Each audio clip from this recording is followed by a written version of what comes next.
भोजन में निषिद्ध पात्रों का वर्णन।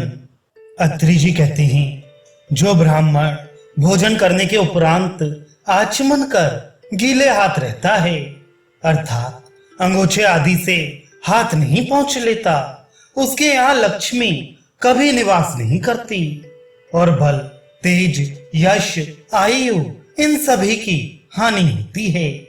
जो मनुष्य भोजन के गृह में भोजन के आसन पर स्थित होकर कुल्ला करता है, उसका अन्न भोजन करने के योग्य नहीं है। और जो यदि भोजन भी कर लिया है तो वह चांद्रायण व्रत करे। और जो मनुष्य आसन पर स्थित पात्र के ऊपर पात्र रखकर उस पात्र के जल से आचमन करता है, उसके अन्न को भी भोजन ना करे। और जो भोजन करेगा तो उसे चांद्रायण व्रत करना होगा। देवता के उद्देश्य से जो यज्ञ किया जाता है, उसमें श्रद्धा रहित जो कुछ ब्राह्मण या अग्नि में अर्पण किया जाता है, उसके देने से देवता तृप्त नहीं होते, किंतु वे अन्न आदि प्रदान किए हुए भी निष्फल हो जाते हैं। जो द्विजों में उत्तम भोजन करने के अनंतर हाथों को धुलाकर उसी शेष जल को पीते हैं, उस श्राद्ध कर्म के अन्न को पितर लोग स्वीकार नहीं करते। वे मानो राक्षसों ने खाया। पितर निराश होकर चले गए। वेद से श्रेष्ठ और कोई शास्त्र नहीं है, माता से श्रेष्ठ और कोई गुरु नहीं है।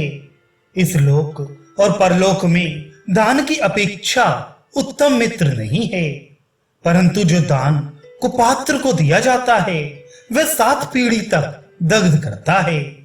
कुपात्र में दिया हुआ हव्य देवताओं के योग्य, कव्य पितरों के योग्य, जो अन्न उसे देवता या पितर ग्रहण नहीं करते। लोहे के पात्र से जो अन्न दिया जाता है, वह अन्न सब प्रकार से भोजन करने वाले को कुत्ता की विष्ठा के समान वरजने योग्य है और उसका दाता नरक को जाता है। बुद्धिमान मनुष्य पीतल अथवा लोहे के पात्र में रखकर अन्न को बाएं हाथ से कदापि ना परोसे। जो मनुष्य श्राद्ध में अपने पितरों की तृप्ति के अभिप्राय से मिट्टी के पात्र में ब्राह्मणों को भोजन कराता है, उस अन्न को देने वाला और खाने वाला दोनों ही नरक को जाते हैं। और जो अन्यान्य पात्र ना मिले तो श्राद्धीय ब्राह्मणों की आज्ञा लेकर मिट्टी के पात्र में परोसते, कारण कि पवित्र ब्राह्मणों के सत्य असत्य सभी वचन प्रमाणिक हैं।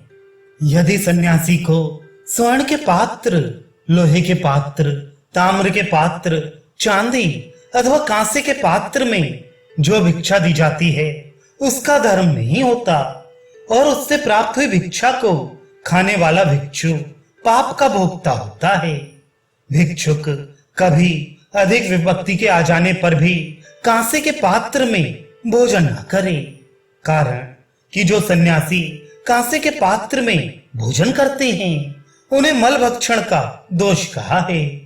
कांसे के पात्र की जो अपवित्रता है और गृहस्थ में जो पाप है, कांसे के पात्र में भोजन करने वाला भिक्षुक इन दोनों के पापों का अधिकारी होता है। इस विषय में किसी ने कहा है कि स्वर्ण, लोहा, तांबा, कांसा, चांदी इनके पात्र में भिक्षुक भोजन करने से दोषी नहीं होता, परंतु इन सब पात्रों के ग्रहण करने से दोषी होता है। प्रथम सन्यासी के हाथ में जल दे, फिर भिक्षा दे और इसके पीछे जल दे, तो वह भिक्षा मेरु पर्वत के समान हो जाती है और वह जल समुद्र के समान हो जाता है।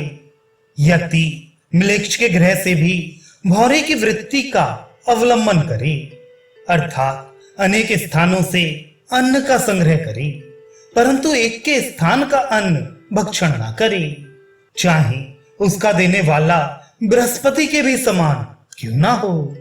और जो सन्यासी गृह में रहकर विपत्ति के बिना ही आए इच्छानुसार सिद्ध हुए अन्न की भिक्षा करता है, वह 10 दिन तक वज्र और 3 दिन तक शुद्ध जल का पान करे। गोमूत्र से मिले हुए और गृहस्थ से पकाए हुए जौ का नाम वज्र है। यह भगवान अत्रि जी ने कहा है। ब्रह्मचारी, यति, विद्यार्थी, गुरु की प्रतिपालना करने वाला, पथिक और दरिद्र, इन 6 जनों को भिक्षुक कहते हैं।